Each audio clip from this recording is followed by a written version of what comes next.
Bharatiya Janata party के राष्ट्रीय प्रवक्ता प्रदीप भंडारी ने पंजाब के मुख्यमंत्री भगवंत मान पर हमला बोला है। उन्होंने कहा कि मान का एक कथित वीडियो सोशल मीडिया पर तेजी से वायरल हो रहा है, जिसे पंजाब के लोगों ने देखा है। भंडारी ने आरोप लगाया कि मुख्यमंत्री ने पुलिस को निर्देश दिया है कि वीडियो को हटाया जाए।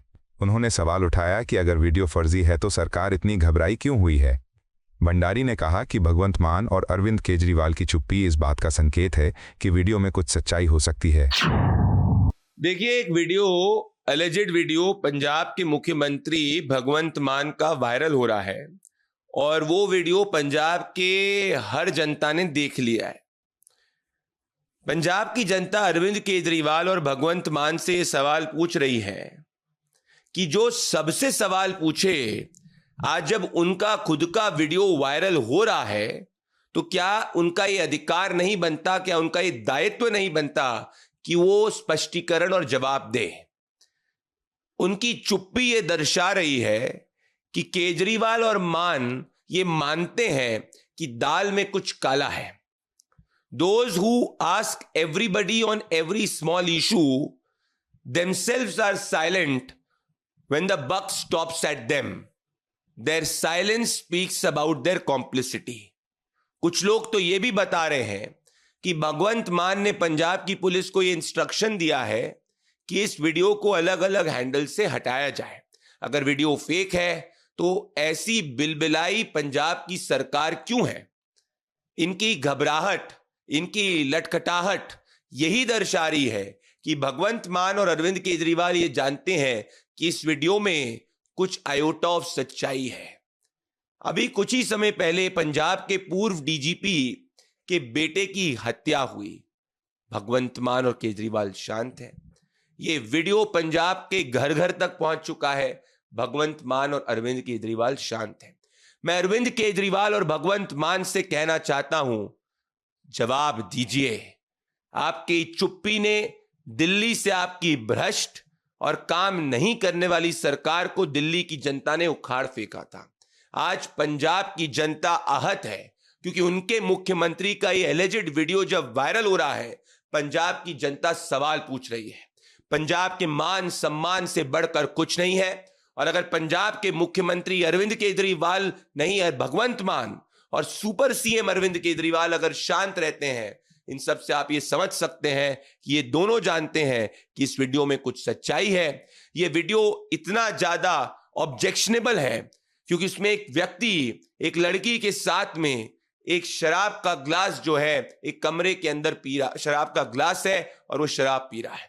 पंजाब के मुख्यमंत्री को जवाब देना होगा, क्या ये वीडियो फेक है, क्या ये वीडियो सही है? अगर ये वीडियो फेक है तो वो शांत क्यों है? अरविंद केजरीवाल चुप क्यों है? ये दर्शा रहा है there is a larger guilt under the whole realm in the minds of Arvind Kejriwal and Bhagwant Mann. Mahagathbandhan की संयुक्त प्रेस कॉन्फ्रेंस के पोस्टर से महागठबंधन के मुख्यमंत्री चेहरे और लोकसभा में विपक्ष के नेता राहुल गांधी की तस्वीर गायब रहने पर कांग्रेस नेता उदित राज ने प्रतिक्रिया दी। उन्होंने कहा कि ऐसी बातें प्रेस कॉन्फ्रेंस के दौरान आमतौर पर देखने को मिलती हैं और ये जानबूझकर नहीं किया गया है। उदित राज ने इसे छोटी मोटी लापरवाही बताते हुए कहा कि कई बार प्रेस में मौजूद लोगों की तस्वीरें ही पोस्टरों पर दिखाई दे जाती हैं। उन्होंने कहा कि इस मुद्दे को अनावश्यक रूप से तूल नहीं दिया जाना चाहिए। देखिए, ऐसा है कि प्रेस कॉन्फ्रेंस हो रही है तो नॉर्मली ये देखा जाता है, ये कोई इरादतन नहीं है, ये प्रैक्टिस भी है और थोड़ा नेग्लिजेंस भी हो सकता है कि जो प्रेस में बैठने वाले होते हैं उन्हीं की फोटो होती है। तो ये कोई बड़ी बात नहीं है और इसको लेकर के बीजेपी चिंतित न हो।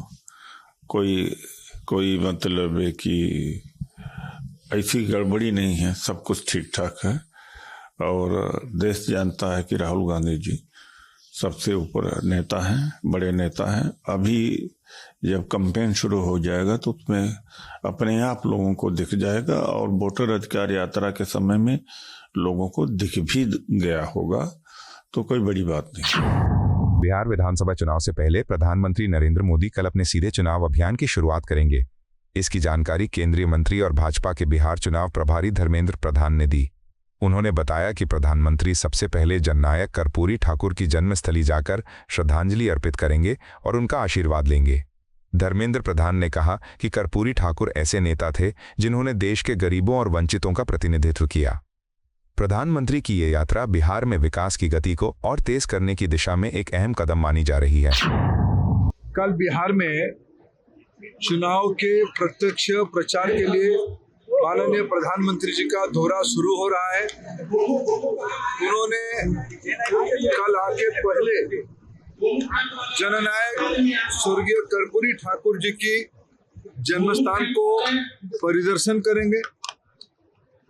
भारत के गरीबों की, पिछड़ों की, वंचितों की प्रतिनिधि रहे जननायक कर्पूरी ठाकुर जी, उनको श्रद्धा सुमन करके, उनको समर्पण करके, उनकी जन्मस्थान को दर्शन करके विकसित भारत की निर्माण के अभियान बिहार में कैसे तेजी से बढ़े, उसके वो कल आशीर्वाद लेंगे समस्तीपुर की जनता से, उजियारपुर की जनता से।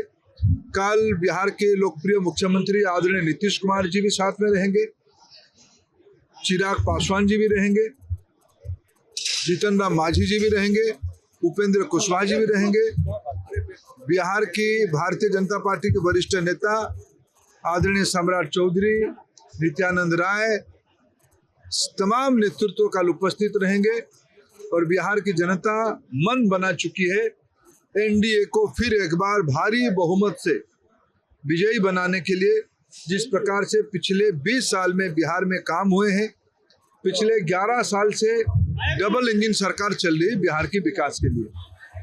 बिहार के नौजवानों की आकांक्षा को और तेजी से ऊपर लाने का आवश्यकता है। महिलाओं की कल्याण की और ऊंचाई की आवश्यकता है।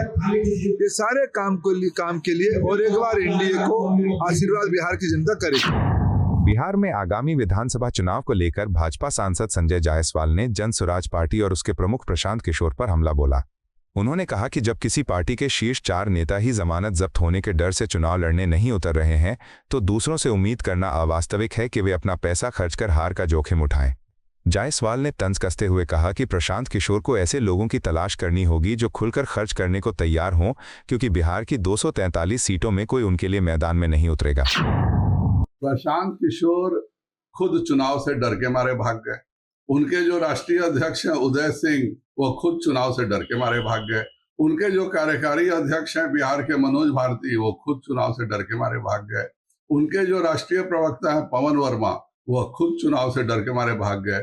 जिस दल का टॉप 4 नेता चुनाव में जमानत जब्त होने के डर से इलेक्शन लड़ने को तैयार नहीं हो, वहां पर दूसरों से यह उम्मीद करना कि वह चुनाव लड़ेगा, अपने घर का पैसा भी खराब करेगा और चुनाव भी हारेगा, उसके लिए प्रशांत किशोर को बहुत सारे वैसे लोगों को पकड़ने की जरूरत है जो लोग मुफ्त में पैसे बर्बाद कर सके। पूरे बिहार के 243 सीटों में 5000 वोट प्रशांत किशोर को किसी विधानसभा में नहीं आने जा रहा है। जो इस बात को समझ रहे हैं वो पहले भाग जा रहे हैं, जो नहीं समझ रहे हैं और जिनको ये पूरा दुनिया दिखाए हुए हैं, वो बेचारों को 14 नवंबर को समझ में आ जाए। भाजपा सांसद प्रवीण खंडेलवाल ने कहा कि छठ पर्व दिल्ली में बड़े उत्साह और श्रद्धा के साथ मनाया जाता है। उन्होंने बताया कि दिल्ली के विभिन्न घाटों और नदियों के किनारे हजारों श्रद्धालु छठी मैया की पूजा अर्चना करते हैं। खंडेलवाल ने कहा कि इस पावन पर्व की सबसे बड़ी ताकत इसकी पवित्रता और शुद्धता है, जिसे बनाए रखना हर श्रद्धालु का कर्तव्य है। उन्होंने अपील की कि लोग स्वच्छता का विशेष ध्यान रखें ताकि पूजा स्थलों की मर्यादा बनी रहे और श्रद्धालु बिना किसी बाधा के इस लोक आस्था के पर्व को मना सकें। देखिए, दिल्ली में छठ का पर्व बहुत बड़े उत्सव के रूप में मनाया जाता है, लेकिन उसमें स्वच्छता और पवित्रता का ध्यान अवश्य रखा जाता है। लेकिन 10 साल तक जो दिल्ली में सरकार थी पहले, उन्होंने कभी इस ओर ध्यान नहीं दिया। हमारी दिल्ली सरकार की मुख्यमंत्री श्रीमती रेखा गुप्ता के नेतृत्व में हमने दिल्ली में इस बार छठ पर्व को बहुत सादगी, गरिमा, स्वाभिमान, सम्मान के साथ मनाने का निर्णय लिया और इसीलिए दिल्ली में लगभग 1500-1600 छठ घाट बनेंगे और जितने भी छठ घाट हैं उनकी लगातार सफाई होगी। उसी क्रम में मैं आज यहाँ FCI गोडाउन में जो छठ घाट है, मैं यहाँ पर आया हूँ अपने सभी साथियों के साथ मेरे साथ हमारे जिला अध्यक्ष अरविंद गर्ग जी भी हैं, स्थानीय निगम पार्षद रेणु अग्रवाल जी भी हैं। हमने इसका निरीक्षण भी किया है, सफाई भी की है और अधिकारियों को निर्देश दिए हैं कि न केवल छठ पर बल्कि पूरे साल भर में लगातार यहाँ पर सफाइयाँ होनी चाहिए, जिससे कि मच्छर जनित कोई भी बीमारी यहाँ रहने वाले लोगों तक पहुँच न पाए। छठ का पर्व इस बार बहुत सम्मान के साथ और स्वाभिमान के साथ मनाया जाएगा। हमारी सरकार इस बात के लिए प्रतिबद्ध है। बिहार में महागठबंधन की संयुक्त प्रेस कॉन्फ्रेंस पर जदयू प्रवक्ता नीरज कुमार ने सवाल उठाए। उन्होंने कहा कि पोस्टर में केवल तेजस्वी यादव की तस्वीरें दिखना इस बात का संकेत है कि महागठबंधन के भीतर श्रेय लेने की राजनीति चल रही है। नीरज कुमार ने पूछा कि क्या कुछ नेता उन लोगों से श्रेय छीनना चाहते हैं जो इसके असली हकदार हैं। उन्होंने वीआईपी प्रमुख मुकेश सहनी पर भी निशाना साधा, कहते हुए कि पिछड़ा समाज से होकर भी वो उप मुख्यमंत्री पद का दावा कर रहे हैंसबकी राहुल गांधी जैसी हस्ती की तस्वीर तक गायब है। बड़ी देर भई नंदलाला, ये कौन राजनीतिक गणित है कि अंगणित है? विधानसभा के सीटों की संख्या 243, महागठबंधन के उम्मीदवार 255। ये तो चरवाहा विद्यालय के कुलाधिपति ही समझ सकते हैं। लेकिन सवाल इस बात का है कि महागठबंधन का जो संवाददाता सम्मेलन, उनका अंदरूनी मामला है, फोटो केवल तेजस्वी यादव का क्यों? उपाधि चोर, जो जननायक की उपाधि चोरी करके अपने नाम के आगे लगवाने की राजनीतिक कवायद कर रहा हो, तो आखिर वीआईपी पार्टी के मुकेश सहनी अति पिछड़ा है, खुद को उप मुख्यमंत्री का दावेदार बताते हैं, फोटो से गायब। राहुल गांधी जो आपके राजनीतिक मालिक हैं, जिनके आप राजनीतिक ड्राइवर हैं, एसआईआर की रैली में यह स्पष्ट हुआ, उनका फोटो गायब।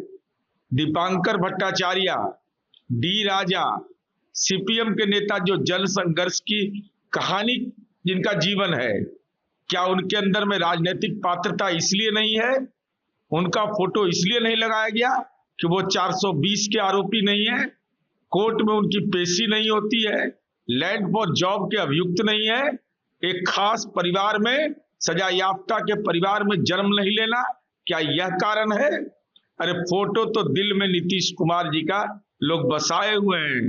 प्रेस कॉन्फ्रेंस में फोटो लगाते रहिए। अभी तो चुनावी अभियान का हिम्मत नहीं पड़ रहा है जनता के बीच जाने का, केवल तोतलाबाजी कर रहे हैं, तो उससे बिहार की जनता को कोई लेना देना। बिहार विधानसभा चुनाव 2025 को लेकर कांग्रेस नेता सचिन पायलट ने पार्टी की तैयारियों पर बयान दिया। उन्होंने कहा कि पूरे देश में कांग्रेस का संगठनात्मक अभियान चल रहा है, जिसके तहत राहुल गांधी और मल्लिकार्जुन खड़गे ने व्यापक समीक्षा की है। पायलट ने बताया कि पार्टी नेताओं और प्रदेश अध्यक्षों ने जमीन पर कार्यकर्ताओं और जनता से बातचीत कर फीडबैक लिया है। उन्होंने कहा कि कांग्रेस का उद्देश्य योग्य और मेहनती लोगों को संगठन में जिम्मेदारी देना है, ताकि चुनाव में पार्टी को बेहतर प्रदर्शन का अवसर मिल सके। पूरे देश भर में कांग्रेस पार्टी का संगठन सृजन अभियान चल रहा है और ये जो वर्ष है, ये राहुल जी और खड़गे जी ने डेडिकेट किया संगठन के प्रति। इसी को लेकर बड़ी एक्सटेंसिव एक्सरसाइज की है और बड़े पैमाने पर हमारे पार्टी के नेता कार्यकर्ताओं ने विचार विमर्श किया है। ब्लॉक, जिला, मंडल, देहात, गांव, शहर तक जाकर फीडबैक लेकर आ रहे हैं और जिला अध्यक्षों की एक नई भूमिका में राहुल जी को देखना चाहते हैं। तो छत्तीसगढ़ समेत अनेक राज्यों में, राजस्थान में हम लोग चाहते हैं कि जो पब्लिक, जनता, कार्यकर्ता जिन व्यक्तियों को अपना नेता मान रही है, जो सब स्वीकारी है, उन लोगों का चयन करें और एक बड़े ट्रांसपेरेंट और एक बहुत एक्सटेंसिव एक्सरसाइज पार्टी ने की है। उसी संदर्भ में आज हम लोग पूरे प्रदेश के नेताओं से बात कर रहे हैं और पैनल बनाकर सबसे चर्चा करने के बाद जो सबसे उपयुक्त व्यक्ति होगा उसको जिम्मेदारी देना चाहते हैं। जिला अध्यक्षों को पहले बहुत पॉलिटिकल पावर थी, लेकिन आने वाले समय में जो राहुल जी का एक ध्येय है कि जिला अध्यक्षों की भूमिका हर चीज में और बढ़ाई जाए, ताकि डिस्ट्रिक्ट मुख्यालय पर कांग्रेस पार्टी की पैर और मजबूत हो सके। बिहार विधानसभा चुनाव 2025 को लेकर कांग्रेस नेता देवेंद्र यादव ने कहा कि राज्य की जनता इस बार महागठबंधन यानी भारत गठबंधन के पक्ष में खड़ी है। उन्होंने दावा किया कि वर्षों से एनडीए सरकार देखने के बाद बिहार के लोग अब बदलाव चाहते हैं। देवेंद्र यादव ने कहा कि जनता पूरी तरह एकजुट है और इस बार एनडीए को सत्ता से हटाने का मन बना चुकी है। उन्होंने विश्वास जताया कि भारत गठबंधन मजबूत स्थिति में है और जनता के समर्थन से बिहार में अपनी सरकार बनाने के लिए पूरी तरह तैयार है।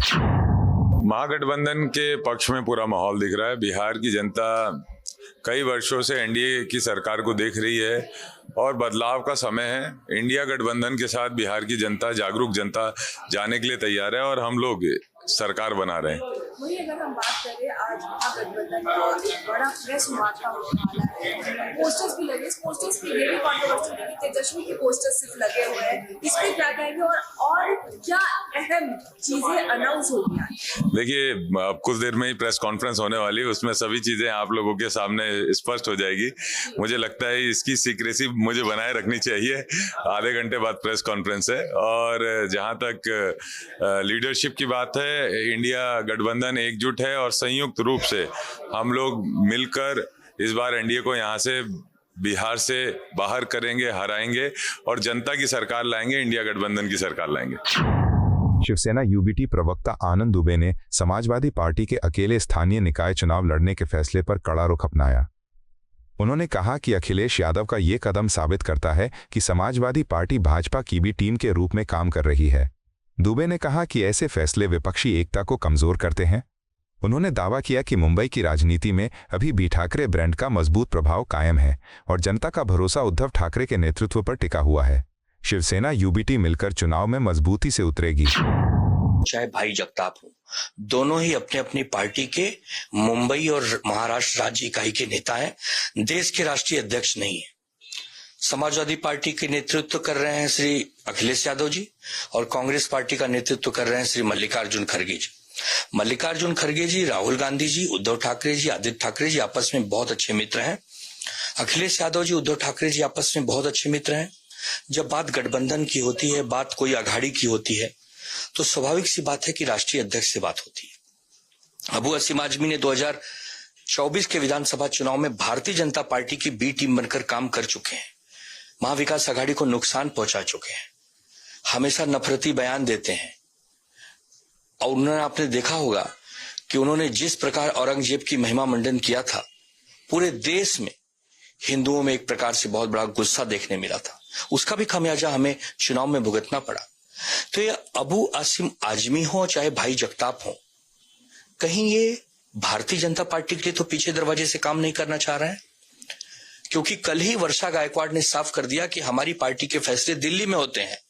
ये भाई जगताप की व्यक्तिगत राय होगी, वैसे ही अबू आसिम आजमी की ये व्यक्तिगत राय है। और रही बात हिंदुत्व पे गर्व करने की, जीवन भर रहेगा। बाबरी को गिराने का गर्व हिंदू हृदय सम्राट बाला साहब ठाकरे जी ने कहा था कि हमारे शिव सैनिकों ने अगर गिराया तो हमें गर्व है। उस समय के अपने आप को तथाकथित हिंदूवादी कहने वाले संगठन भारतीय जनता पार्टी, जिसके आज केंद्र और राज्य में सरकार, और भाग गए थे। तो कोई हमें हिंदुत्व न सिखाए। अच्छा, दूसरी बात, हिंदू मुसलमान गंगा जमुनी तहजीब हमें अबू आसिम आजमी से नहीं सीखनी है। हमारी पार्टी में साबिर शेख मंत्री रह चुके हैं 1995 की सरकार में। हमें अच्छे से पता है कि इस देश में एपीजे अब्दुल कलाम साहब का कैसे सम्मान करना है, वीर अब्दुल हमीद साहब को कैसे सलाम करना है, हमें पता है। अबू आसिम आजमी जैसे नेताओं से नहीं सीखना जिनके ऊपर 36 केसेस चल रहे हैं। आपको यह वीडियो पसंद आया हो तो इसे लाइक करें, हमारे चैनल को सब्सक्राइब करें।